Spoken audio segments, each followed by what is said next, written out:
നിങ്ങളൊരു iPhone user ആണെന്നുണ്ടെങ്കിൽ ഈ വീഡിയോ കഴിഞ്ഞ ഉടനെ ഈ പറയുന്ന സെറ്റിംഗ്സ് ഉറപ്പായിട്ട് മാറ്റിയിരിക്കണം. നിങ്ങളുടെ ഫോണിൻ്റെ സെറ്റിംഗ്സിലേക്ക് പോവുക. സെറ്റിംഗ്സിൽ പോയി കഴിഞ്ഞിട്ട് മേളിൽ നിന്ന് താഴേക്ക് സ്ക്രോൾ ചെയ്യുമ്പോൾ സ്ക്രീൻ ടൈം എന്ന് പറഞ്ഞിട്ടൊരു ഓപ്ഷൻ കാണാൻ പറ്റും. സ്ക്രീൻ ടൈം എടുക്കുക. സ്ക്രീൻ ടൈം എടുത്തതിന് ശേഷം കുറച്ച് താഴോട്ട് പോകുമ്പോൾ കോണ്ടന്റ് ആൻഡ് പ്രൈവസി റെസ്ട്രിക്ഷൻസ് എന്ന് പറഞ്ഞിട്ടൊരു ഓപ്ഷൻ കാണിക്കും.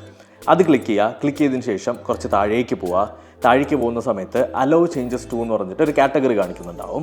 അതിൻ്റെ അകത്ത് ഒന്നാമത് face I D and passcode എന്ന് പറഞ്ഞ ഓപ്ഷൻ എടുത്തതിന് ശേഷം ഓട്ടോമാറ്റിക്കലി അത് അലോവിലായിരിക്കും കിടക്കുക. ഡോണ്ട് അലോ ആക്കുക. അതേപോലെ തന്നെ അക്കൗണ്ട്സ് എടുത്തതിന് ശേഷം ഡോണ്ട് അലോ ആക്കുക.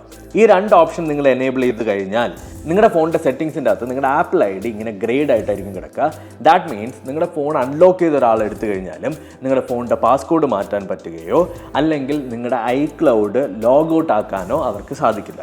Which is very important. കാരണം നിങ്ങളുടെ ഫോൺ ആർക്കെങ്കിലും ഒക്കെ എടുത്തുകൊണ്ട് പോയിട്ട് അവർക്ക് പല സോഫ്റ്റ്വെയർസ് ഉപയോഗിച്ച് നിങ്ങളുടെ പാസ്കോഡ് റിമൂവ് ചെയ്ത് കയറാൻ പറ്റും. മേ ബി പാസ്കോഡ് ചിലപ്പോൾ റാൻഡമായിട്ട് ഗസ് ചെയ്തും കയറാൻ പറ്റിയേക്കാം. നിങ്ങളുടെ ഐക്ലൗഡ് ലോഗ് ഔട്ട് ആയി കഴിഞ്ഞാൽ നിങ്ങളുടെ ഫോൺ ലൊക്കേറ്റ് ചെയ്യാനോ അല്ലെങ്കിൽ നിങ്ങൾക്ക് അതിനെ കണ്ടുപിടിക്കാനോ സാധിക്കില്ല.